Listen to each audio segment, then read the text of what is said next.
like we're always constantly fighting the battle to get equal. So it's used to we're used to not having.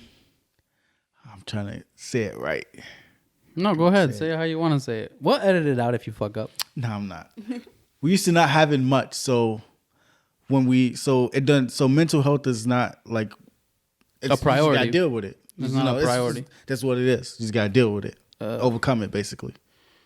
You overcome mental health. It shouldn't be that much of an issue. Like, that's what you grew up in. That's what you used to. Do you agree with that? I don't agree with it, but it's life. It's what you have to deal with.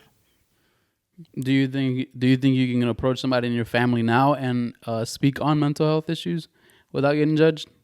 Or do you think it'd still be an issue? Is it an issue in your family? What, mental health? Yeah. Like, is it taken seriously or is it taken lightly? Sorry if it's personal. It's not it's not taken as serious, but we just stray away from. We just say you acting crazy. We try to help you. If you want to do that, then that's you. You know what you're getting yourself into. That's how we handle it. In your family? Yes. Particularly in your family. Particularly. So how do you think your family would react if you asked for mental health help? I think they'd help me. They would? Yeah. Especially my close family. Like my brothers and sisters. Yeah. I'm sure they would. That's good. What about you? But I would say that they won't give you like many chances. Like you only got like 1 or 2 chances to come back if you want to keep constantly do it. We don't do the keep coming back like. So they don't believe in you like having this being an issue, like a relapse type thing. Yeah. No. Damn. But like the thing too is, how do they look at mental health? Kind of like the way they look at a person who has substance use disorder. Yeah, something like that. Okay.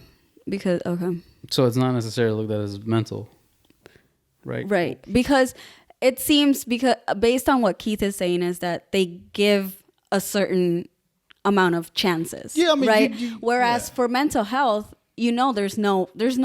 I know there's no time frame as to like where right. But in my family, we just right. If you want to deal with that, we don't have time to. We can suggest you go to somewhere, but if you don't want to listen, then we unfortunately don't seek out many times to help you out. Oh, okay. You only get a certain amount of chances. Something is not right in your brain. You need to get help. Okay. We'll suggest it for you. Okay. But we won't go all out every time. Like you can't keep coming back with the same problems. What about you, Claudia? No, mental health, I think it's taken pretty serious, at least for us. In your household? In my household, yeah.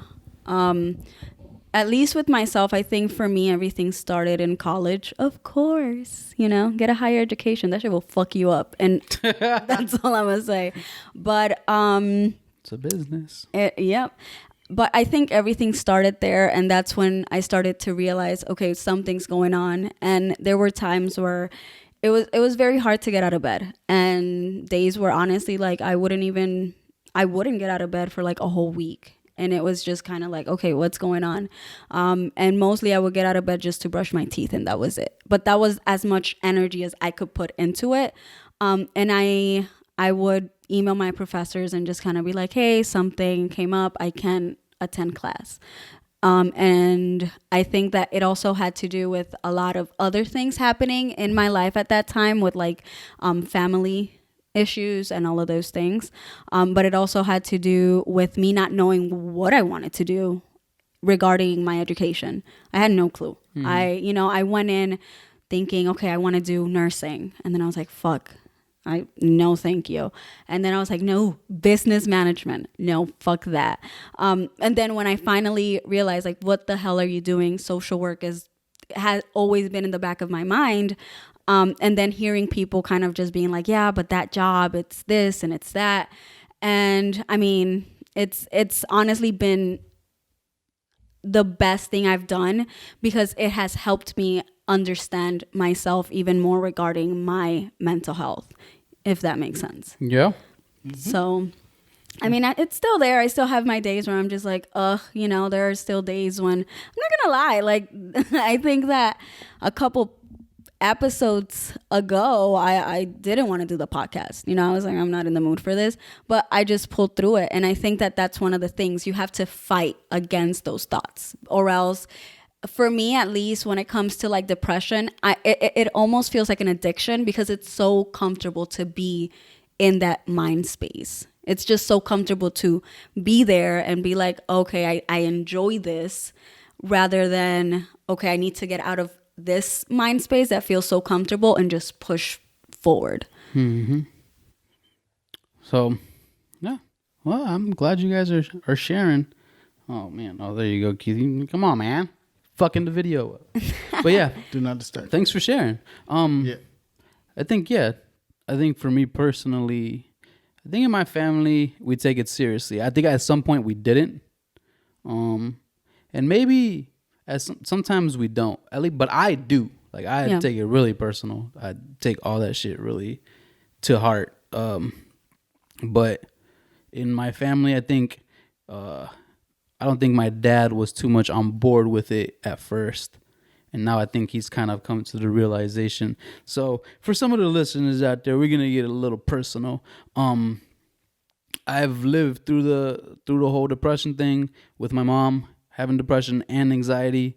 So I've been there in situations where she wasn't doing too well, and I was the only person she had to lean on because my dad wasn't very understanding of what was going on with her mentally. You know, and again, it goes back to that Hispanic and Latino, Latinx, Latino, whatever the fuck.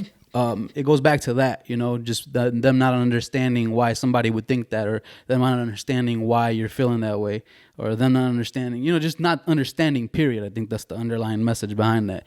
And I think people, again, that's why I'm adamant on, if you've never been through it, you just won't understand it in that space. For me, you'll just never understand what it feels like. You'll never understand that person. You'll never understand. Only people that go through it will understand. And that's why I feel like it's very, I don't think everybody feels that way. I mean, people have thoughts of, oh man, you know, life sucks sometimes, or blah, blah, blah, blah, this and that. But there's different levels to that, you know? There's different levels to how you feel mentally. And it's not always just life sucks, you know? Because there's other people that take it even further than that.